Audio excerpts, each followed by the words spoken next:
Assalamualaikum Bu Endang. Waalaikumsalam Bu Titin. Bagaimana kabarnya hari ini? Alhamdulillah keadaan sehat Bu Titin. Oke Bu Endang. Ya. Di sini saya ingin menanyakan beberapa hal Bu Endang menjelang Bu Endang melakukan observasi di kelas nanti. Yang pertama, tujuan pembelajaran apa yang ingin Ibu Endang sampaikan nanti di kelas? Ya Bu Titin, terima kasih. Dalam observasi kali ini saya akan mencapai tujuan pembelajaran yang di kelas 11 F5, yaitu mereka mampu menganalisis gitu ya, mampu memahami apa itu organisasi pergerakan gitu Bu Titin. Organisasi pergerakan itu ada 5, yang masing-masingnya ada BU, ada IP, ada Indisfagri, ada nanti gerakan pemuda, ada gerakan pemuda, ada gerakan perempuannya juga. Mereka mampu menganalisis dan menceritakan kembali apa itu pergerakannya, setelah itu latar belakangnya, apa tujuan organisasinya, bagaimana akhirnya, dan apakah organisasi tersebut sampai sekarang ada atau tidaknya gitu. Baik, luar biasa ya Bu Endang ya. Banyak nanti ada 5 nanti yang akan dikuasai oleh anak ya. Selanjutnya area pengembangan Bu Endang dalam pembelajaran ini areanya gitu ya.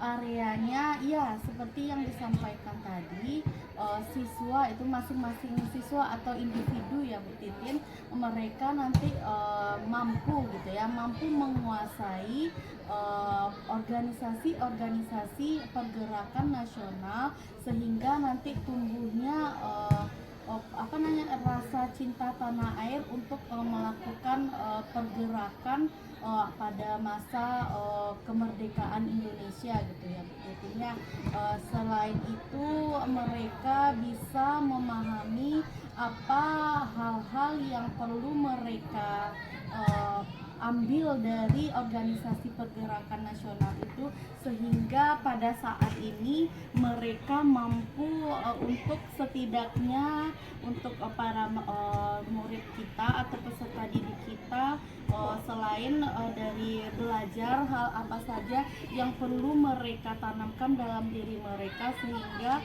sebagai generasi muda ini mereka mampu untuk setidaknya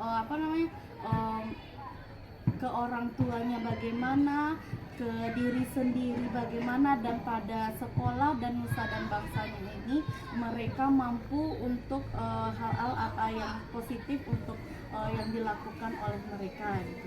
Jadi dari pengembangan Ibu Endang sampaikan tadi, saya bisa menangkap areanya yang pertama itu ada di bidang pengetahuan atau kognitif, ada di bidang keterampilan, dan ada di bidang afektif atau sikap. Baik Bu Endang, selanjutnya rancangan pembelajaran yang Ibu Endang gunakan dalam pembelajaran kita. Rancangannya yang di awal ya Bu, yang di awal itu saya ingin merancang mereka kerja kelompok atau kolaborasi. Itu ada individu antar individu, dan nanti pas presentasi itu nanti ada individu dan kelompok, dan juga ada kelompok dengan kelompok. Diharapkan pada pembelajaran kali ini mereka bisa saling menghargai ya Bu ya, saling menghargai satu sama lain maupun kelompok antar kelompok, sehingga di kelas itu mereka mampu profil pelajar Pancasilanya gitu ya, tertuang profil pelajar Pancasilanya itu ada kolaborasi gitu ya. Itu saja pada strategi yang saya sebutkan gitu. Kalau model pembelajarannya Bu? Model pembelajarannya discovery learning gitu ya, dan apalagi strateginya, strategi selain yang tadi yang saya sampaikan itu ada diferensiasi ya, yang penampilan kolaborasi. Berarti saya rangkum di sini, Bu Endang nanti dalam rancangan pembelajarannya akan melaksanakan pembelajaran berdiferensiasi, terus modelnya adalah discovery learning, selanjutnya ada metodenya di sini, ada nanti diskusi, ada penugasan ya Bu Endang ya. Nah, jadi itu mungkin selanjutnya yang terakhir, yang keempat, kapan kira-kira Bu Endang akan melakukannya, di kelas mana dan jam keberapa? Oke, yang saya lakukan hari Jumat ya. Kalau nggak salah itu di tanggal 17 Oktober Ya. 17 Oktober 2024 di jam 3.4 itu di kelas 11 F5. Baik Bu Endang, terima kasih bincang-bincangnya. Nanti akan kita kembali akan bertemu di saat observasi di hari Jumat di kelas 11 F5. Terima kasih banyak waktunya Bu Endang. Sama-sama, Ibu Titi. Assalamualaikum. Waalaikumsalam.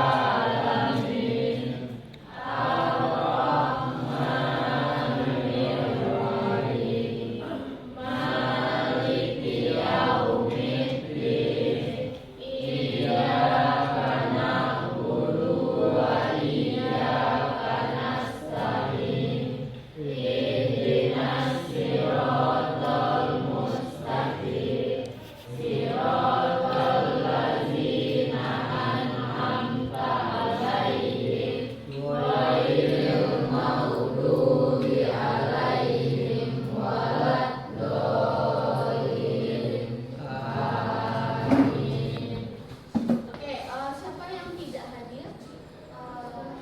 Siapa yang tidak hadir? Berarti Erik berarti ya. Erik tidak hadir. Berarti siapa lagi? Rani izin kemana? Oh, izin juga. Oke. Berarti ada tiga orang ya. 3 orang yang tidak hadir pada pembelajaran hari ini dan semuanya ada keterangan. Ya. Oke, sebelum kita mulai pembelajaran kita hari ini, kemarin di awal perjumpaan kita itu ada kesepakatan kelas, ya. Bagaimana kesepakatan kelas kita menurut kamu?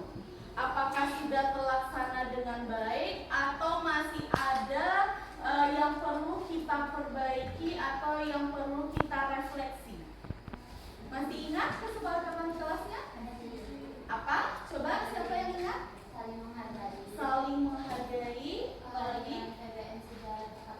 Oke, kehadiran untuk hari ini semuanya hadir tepat waktu gitu ya. Ada lagi? Ya, tugas ya, untuk tugas kita sudah bicarakan kemarin, itu sesuai dengan yang kita sepakati aja ya. Bagaimana, masih ada yang perlu kita perbaiki atau sudah pas atau bagaimana? Sudah pas. Oke, sudah pas ya. Jadi intinya kesepakatan kelas yang telah kita bikin itu untuk kita taati bersama gitu ya. Baik itu walaupun di pembelajaran sejarah tapi juga ada di materi pembelajaran yang lainnya gitu ya. Oke. Selanjutnya silakan berdiri dulu sebelum kita mulai pembelajaran kita. Silakan berdiri.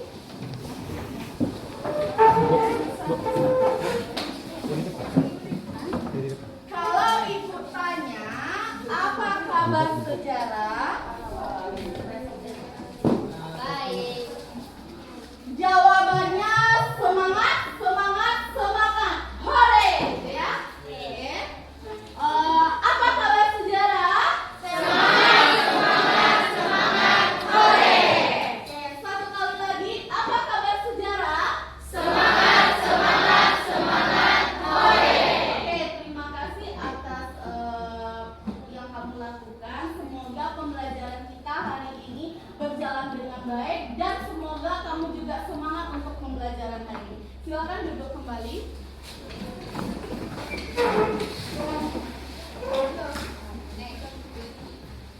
Oke, untuk materi yang hari ini yang akan kita pelajari itu tentang pergerakan nasional ya. Kemarin atau materi sebelumnya Di situ aja, Bro. kita sudah mempelajari tentang apa? Di situ. Tentang politik etis gitu ya. Siapa yang bisa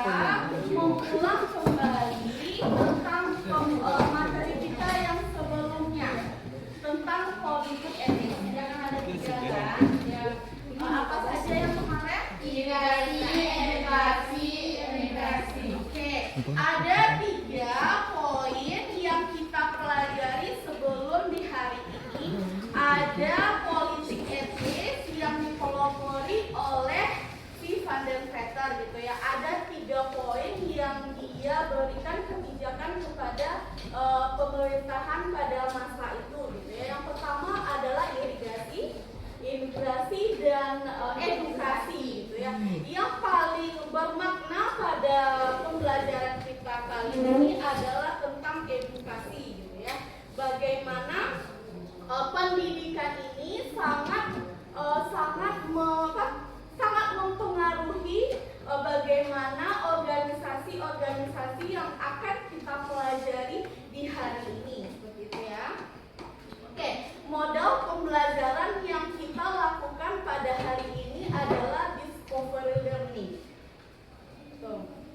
Oke, tujuan yang akan kita bahas pada hari ini adalah kamu mampu atau siswa mampu untuk menganalisis organisasi pergerakan nasional serta sifat strateginya. Yang selanjutnya adalah KKTP. KKTP yang perlu kamu pahami itu apa itu pergerakan nasional. Setelah itu menjelaskan Budi Utomo. Setelah itu Serikat Islam Muhammadiyah, ada IP, ada Gerakan Pemuda dan Gerakan Perempuan nantinya gitu ya. Itu yang akan kamu pahami pada pembelajaran hari ini. Oke, apa saja asesmen yang akan Ibu nilai pada pembelajaran hari ini? Yang pertama itu ada formatif. Formatifnya apa? Ada melalui bagaimana kamu membaca, menelaah nanti bahan-bahan yang Ibu berikan ke kamu. Setelah itu sudah ada bahan ajar, ada sumbernya, dan juga ada itu kirimkan link link video atau link pembelajaran tentang materi ini. Silakan kamu tonton dengan sebaik-baiknya. Kalau ada yang bawa laptop, silakan dibuka laptopnya untuk menonton video tersebut gitu ya. Selanjutnya masing-masing kamu itu ada aktivitas gitu ya. Tidak boleh kamu mengonong dan lain sebagainya. Pokoknya kamu mengikuti pembelajaran hari ini dengan baik karena ada penilaian individu dan kelompok juga. Bisa dipahami? Oke, Ibu kasih waktu 20 menit atau sekitar 15 menit sampai 20 menit untuk menyelesaikan membaca, berdiskusi dan memberikan hasilnya sesuai yang kamu inginkan gitu ya. Silakan dengan kelompok. Bagaimana kamu nanti mempresentasikannya, itu serahkan ke kamu. Oke, silakan dengan catatan harus tertib. Bisa dipahami? Oke, silakan dimulai.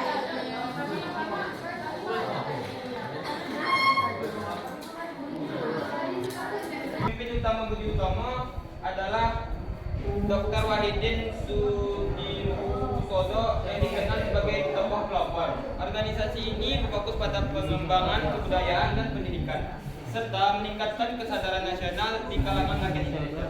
Yang kedua, tujuan organisasi. Tujuan organisasi Budi Utomo antara lain: 1. Meningkatkan pendidikan, mendorong pendidikan bagi rakyat Indonesia untuk meningkatkan pengetahuan dan keterampilan. 2. Kesadaran nasional, membangun kesadaran akan pentingnya identitas dan kebanggaan sebagai bangsa Indonesia. Yang ketiga, program organisasi. Program Budi Utomo adalah upaya untuk memperbaiki bidang pendidikan, pengajaran dan kebudayaan organisasi.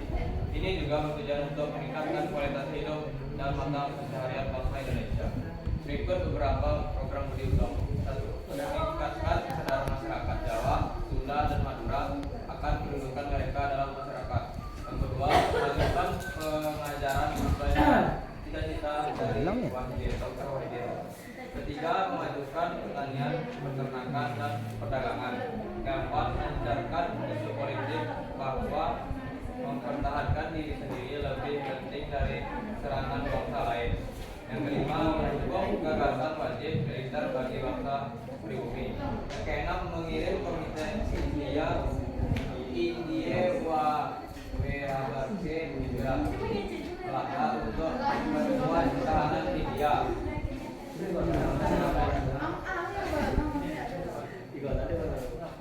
Yang keempat, agil organisasi. Organisasi Budi Utomo mengalami penurunan pengaruh secara signifikan maupun keseluruhan. Beberapa faktor yang menyebabkan antara lain: 1. Perpecahan internal, yaitu ada perbedaan pandangan di dalam organisasi mengenai arah perjuangan yang menyebabkan fragmentasi. Yang 2. Berkembangnya organisasi lain, munculnya organisasi baru yang lebih radikal seperti Serikat Islam dan Partai Nasional Indonesia yang lebih fokus pada perjuangan politik dan kepemimpinan Indonesia. 3. Penjajahan yang kian membahas situasi politik dan sosial yang semakin presiden dari pemerintah kolonial membuat aktivitas organisasi terhambat. Budi Utomo tidak lagi aktif setelah Perang Dunia II, meskipun kontribusinya dalam memupuk kesadaran nasional tetap digenjot. Sekian hasil dari diskusi kami. Jika ada salah dan janggal, mohon maaf. Wabillahi taufiq wal hidayah. Assalamualaikum warahmatullahi wabarakatuh. Waalaikumsalam.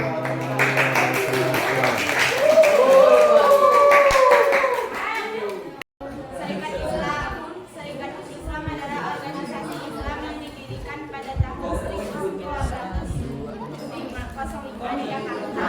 Pemimpinnya Kos Purwaminoto, itu pendiri utama. Yang ketiga, tujuan organisasi pengembangan pendidikan, pembukaan sekolah Islam dan satuan umat, program pendidikan, pembukaan sekolah Islam, kesehatan. Program ini untuk masyarakat. Yang ketiga, ekonomi dan politik. Akhir dari program dampak sosial, peningkatan akses pendidikan, politik, mendorong keterwakilan umat Islam di parlemen. Ada yang mau bertanya tentang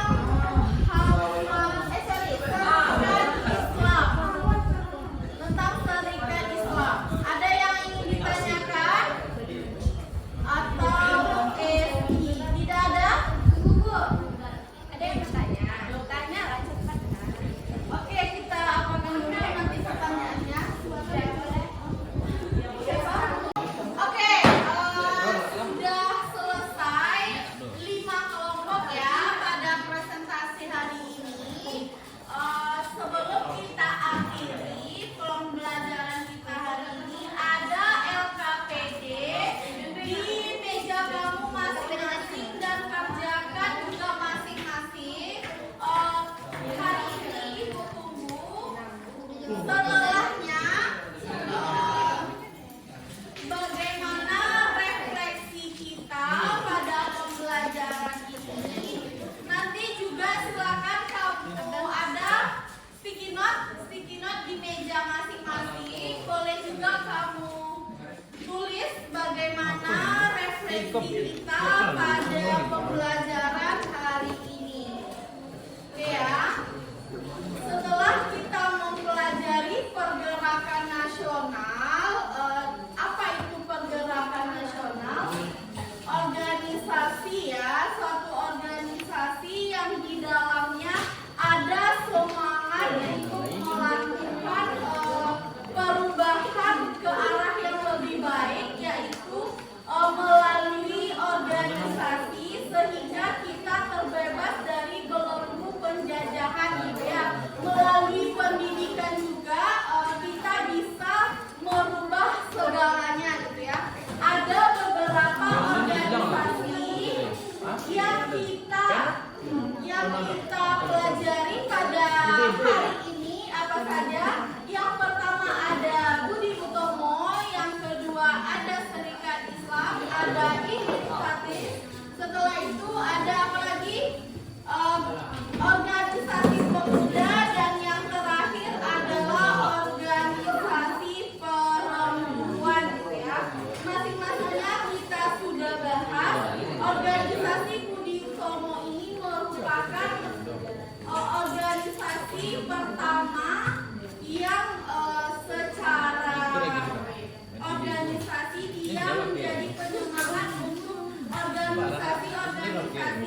siang hari ini. Yang poin pertamanya berhubung mati lampu gitu ya, tidak bisa difokus. Oke, sudah duduk. Yang pertama yang sudah berjalan dengan baik. Yang kedua itu apa yang belum berjalan dengan baik. Ya, yang ketiga itu apa kamu sudah mencapai tujuan pembelajaran hari ini. Dan yang terakhir adalah apa yang akan kamu lakukan untuk menguatkan pemahaman kamu bagi yang belum memahami secara menyeluruh. Ada 3 poin yang akan kamu tuliskan nanti di dalam refleksi. Mohon untuk kamu tuliskan sekarang, silakan dituliskan.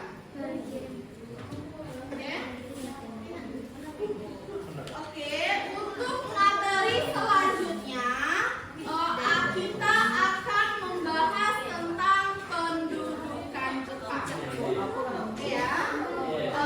Terima kasih atas perhatiannya. Alhamdulillah pembelajaran kita sudah berjalan dengan lancar dan mudah-mudahan apa yang kita lakukan pada hari ini banyak manfaatnya dan kamu juga mendapatkan pemahaman yang baru, mendapatkan pelajaran yang baru dari materi yang kita bahas di hari ini. Terima kasih atas perhatiannya. Mohon maaf atas segala kekurangannya. Wabillahi taufiq wal hidayah. Assalamualaikum warahmatullahi wabarakatuh.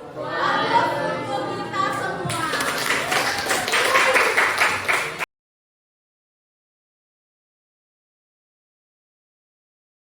Wabarakatuh. Waalaikumsalam warahmatullahi wabarakatuh.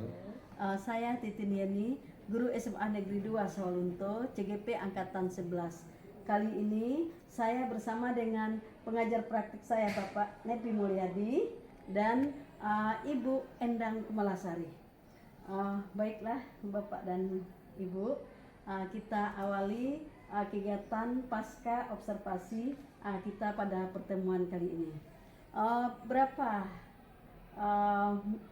minggu yang lalu kami telah melakukan pra-observasi di mana saya selaku coach dari Ibu Endang Kumalasari telah menanyakan beberapa hal sekaitan dengan observasi yang dilakukan oleh Ibu Endang pada hari ini. Baiklah Ibu Endang, untuk kegiatan hari ini ada 2 tujuan yang saya lakukan. Yang pertama yaitu tujuan observasi yang dilakukan oleh Ibu Endang tadi itu adalah untuk mengevaluasi pembelajaran di kelas dan nanti bagaimana rencana tindak lanjutnya ke depan. Dan yang kedua, tujuan percakapan kita pasca observasi ini di mana untuk evaluasi diri dan berbenah diri terkait dengan observasi yang telah dilakukan tadi. Oke, Bu Endang, bagaimana perasaan Ibu Endang ketika melakukan observasi di kelas tadi? Yang pertama perasaan saya gitu ya Bu ya, merasa senang, merasa gembira lah karena situasi kelas pada saat itu cukup kondusif gitu Bu. Alhamdulillah ya Bu Endang ya. Ya. Jadi anak-anak yang dihadapi tersebut juga merasa senang dan nyaman dengan pembelajaran kehadiran Ibu Endang. Itu yang diharapkan gitu Iya. ya. Baik Ibu Endang. Terus hal baik apa yang sudah berjalan di pembelajaran di kelas yang telah Ibu Endang lakukan tersebut? Banyak sekali ya Bu. Yang pertama itu dari segi kehadiran. Yang pertama mereka semua hadir. Setelah itu pas diskusi, pas pembelajaran, masing-masing pribadi atau murid itu sudah bertanggung jawab atas apa yang mereka yang diberikan oleh ketua kelompoknya, sehingga kolaborasi di kelompok itu sudah sangat baik gitu Bu. Bagus, berarti Iya. kolaborasinya, kerjasama Iya, antar mereka kerjasama. sudah bagus Ibu Endang. Selanjutnya kalau di rating tingkat keberhasilan Ibu Endang itu dari 0 sampai 10 itu di angka mana Ibu Endang? Kira-kira di angka 8, Bu. Angka 8. Iya, di angka 8. Kenapa di angka 8? Karena walaupun sudah cukup sukses gitu ya, Bu ya, ada beberapa hal mungkin dari segi waktu mungkin ya, itu di luar kondisi kita yang di awal pembelajaran waktunya cukup tidak tidak cukup untuk presentasi kelompoknya, walaupun nanti di akhir itu agak kelebihan berapa menit gitu, 5 menit atau 10 menit gitu, Bu. Ya, baik ya. Berarti tadi Ibu Endang telah meletakkan itu skalanya di angka 8. Iya. Ya. Hal apa mungkin yang perlu Ibu Endang lakukan untuk meningkatkan pembelajaran di kelas? Oke, yang pertama masih seperti biasa, siswa atau murid itu kita butuhkan untuk per kelompok gitu ya, Bu ya, sesuai kebutuhan siswa gitu ya, itu sudah pasti. Selanjutnya masih banyak lagi yang perlu kita pahami dari masing-masing mereka, dari kebutuhan murid, dari pembelajaran itu masih tetap. Setelah itu dari segi waktu mungkin untuk kita bersama pada saat itu perlu diantisipasi juga gitu. Oke, selanjutnya rencana tindak lanjut Ibu Endang ke depannya. Rencana tindak lanjut ya, Bu ya. Kalau rencana tindak lanjutnya yang pertama itu seperti yang disampaikan tadi, yang paling penting itu kebutuhan murid. Kalau guru kita harus tetap penuhi dengan cara apa? Dengan cara kita lebih memahami murid, sosial emosional mereka kita lihat kalau situasi dalam pembelajaran gitu ya, Bu, itu yang paling penting. Iya, baik Ibu Endang. Terus untuk melakukan rencana tindak lanjut itu kapan waktu pelaksanaan akan Ibu Endang lakukan? Di pembelajaran berikutnya itu pasti saya lakukan sehingga proses belajar mengajar sesuai harapan, dan diharapkan juga murid sangat-sangat sangat gembira dengan pembelajaran. Baik Ibu Endang, berarti dalam waktu secepatnya di pertemuan berikutnya Ibu Endang sudah langsung melaksanakan rencana tindak lanjut yang telah Ibu Endang susun tersebut. Oke Bu Endang, selanjutnya komitmen apa yang Ibu Endang lakukan untuk pembelajaran di kelas?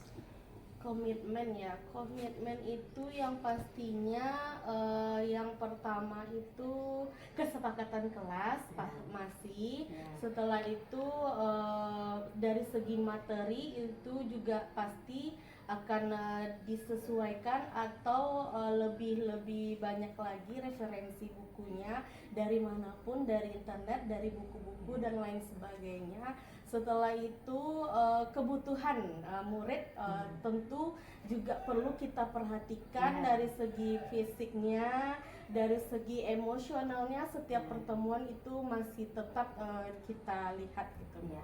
Terima kasih Bu Endang. Berarti Bu Endang untuk kedepannya berkomitmen untuk tetap melakukan pembelajaran berdiferensiasi, terus memenuhi kebutuhan murid yang paling utama ya Bu Endang, dan juga pembelajaran sosial emosionalnya. Terima kasih Bu Endang, sukses selalu untuk Ibu Endang. Terima kasih banyak ya Pak Nevi ya. Sama-sama Bu.